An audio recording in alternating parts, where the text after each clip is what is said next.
Now that people could communicate globally, there were also means and mechanisms to make you manage your resources from one end of the earth to another. And there came the ERPs also, as a part of this whole holistic technical development. The ERPs help you manage your resources globally. They were the SAPs, the JD Edwards, the PeopleSoft, and so on and so forth, which are still state-of-the-art technologies, by the way. But what happened in those 8 to 10 years, pre-Lehman, this combination of globalization and technological development of the kind which was hitherto unknown to mankind, created a very different world order. The business drivers changed, the technology drivers changed. The ERPs, which are still the state-of-the-art technologies, look static and sterile when compared to the dynamic natures of the business performance platforms which are emerging today. Business performance platforms, the BPPs, have business knowledge, processes, and solutions, all fused into one on real-time basis. Now that is the dynamic nature of the BPPs. They are decision support tools which we humans have to manage.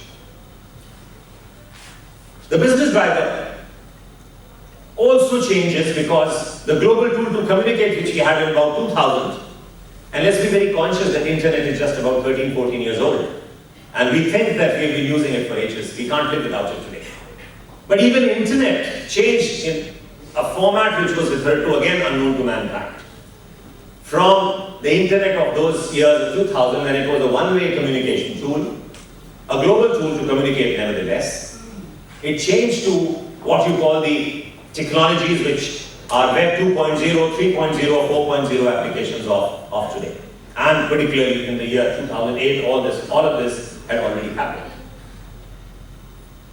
That created an impact, and that is the perspective. That is the understanding of those dynamics, those influences, and those interpretations of the time that we went through will give us a lot of analysis about how we can manage talent today in a business environment which is very challenging, very different. It's volatile, unambiguous, in fact complicated, complex, ambiguous.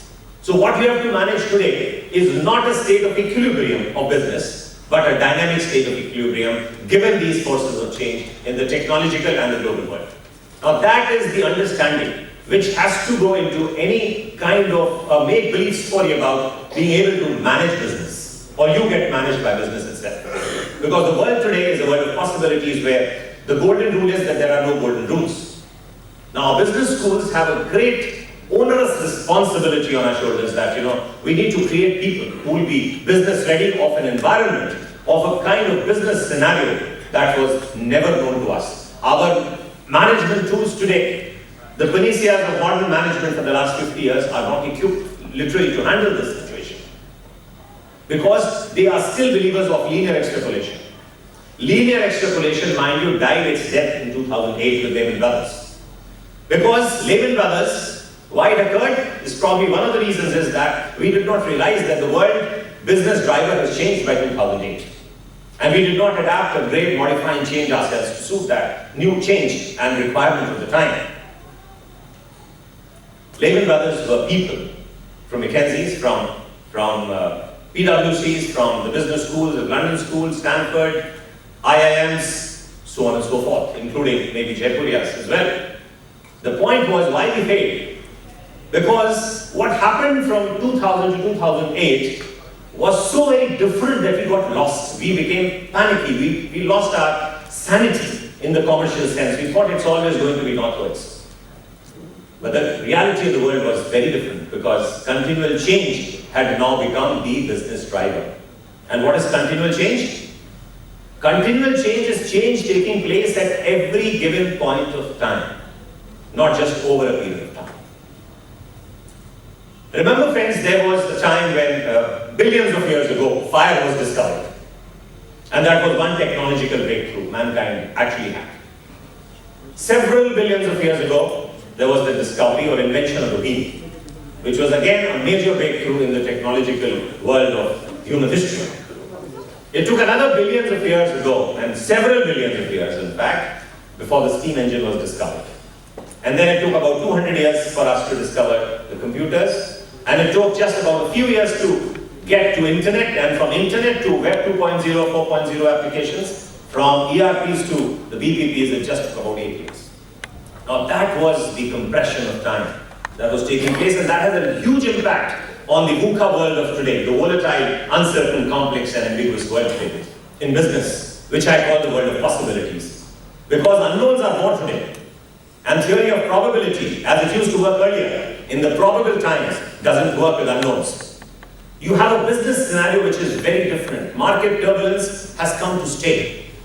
And therefore, it's very relevant that we understand not only the dynamics of change, the way have taken place, but also evolve new ways and means to face this dynamic VUCA world. The probable world had few knowns, and unknowns that we were knowing or thinking about, we called it ceteris paribus, and we were comfortable. And that is what happened with Lehman Brothers. They thought there is going to be northwards all the time, but it didn't. It was absolutely a very different scenario, and the world suffered and continues to suffer. Well, recession may come or go, be managed or not managed in the post-Lehman world. The reality is that market turbulence has come to stay. And this is the business world that probably Mr. Shishir Jakuria was referring to. That if you have to be business ready, you have to be business ready for this kind of a world and scenario. And therefore, it will require a very different kind